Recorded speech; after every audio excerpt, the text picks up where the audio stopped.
Welcome to Shorty SuperCoach and welcome to my press conference. Going to get stuck into it now as we near the latter stages of the season. Hopefully had a decent week. It did throw up its challenges with some outs at selection and then, the odd late out as well, which would have hurt a few people. 2,234, just probably a par score, okay score. I mean, you take it.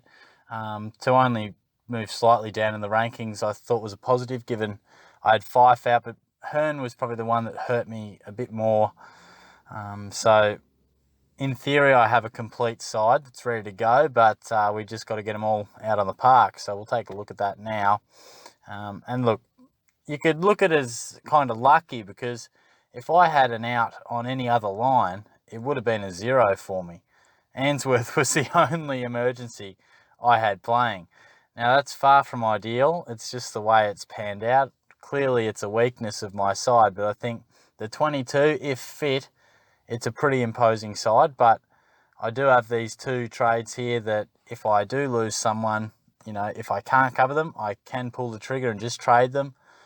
But ideally, you have a little bit of coverage if it's a 1 or 2 weaker. But at this stage of the season, hopefully there's not too much injury throughout, but probably at this stage of the season, you've got trades for a reason. You may as well use them. So otherwise, my side went reasonable. Lloyd was really good. Williams was very impressive. Most of the Crows struggled. It was not a great performance by them. And similar said for the Cats. I thought Stewart used the ball as poorly as I've seen him. I thought at the game, I felt Sicily might have been 90 plus, or at least reaching 90, but his touches were quality, but just didn't have the quantity from what I could see. McRae, really good form. He's been going great. Neil, solid score. Oliver racked it up, huge numbers. Cripps, a very rare down game. Obviously, I had him as the VC. In hindsight, probably VCing Grundy would have been ideal, but you're not going to complain with a 132 from his skipper.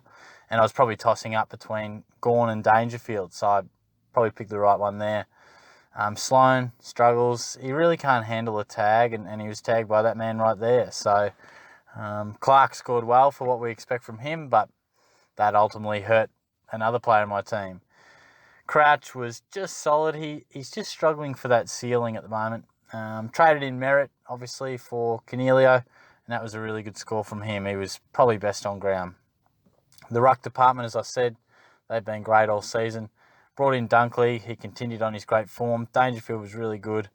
Boak, pretty solid. Kelly struggled. They seemed to move Kelly out onto a wing and Selwood into the middle because Kelly was going fine at half time. He didn't drop off, I felt. He just got played out of the action, really, which was a strange decision.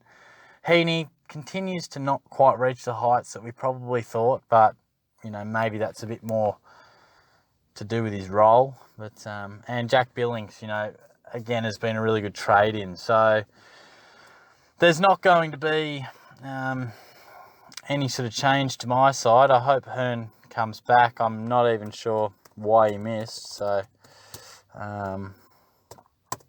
let's see.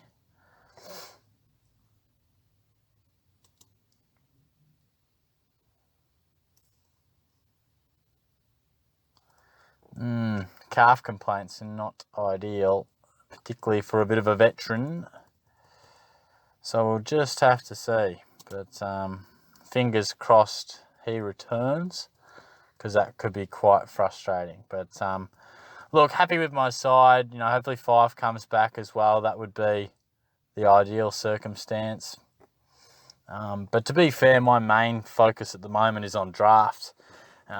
Obviously, with my mates, I've done a couple of videos regarding it, and it is coming down to the business end of things. We do a bit of a top 4, a bit of a manual top 4 because we've only got 8 in the comp, so there's no point playing a top 8 final system. So we do a top 4.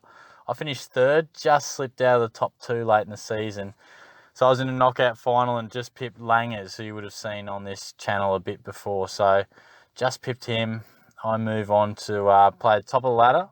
He actually fell to Dan, who is the reigning champion. So it does pay me to say that. And Dan, if you are watching this, mate, I look forward to knocking you off in the grand final. I will hopefully advance. It will be a tall order this week in the prelim. He's been in fine form.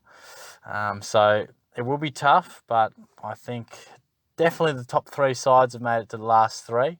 So I'll be interested to see how it goes. But anyway, as far as Classic goes, there's not much you can really do at this stage. You know, I was thinking about the weekend preview before. There's not too much you can do, but we'll deal with that later in the week. But I hope you had a decent week as well, and I'll be back to discuss more SuperCoach later in the week. Cheers.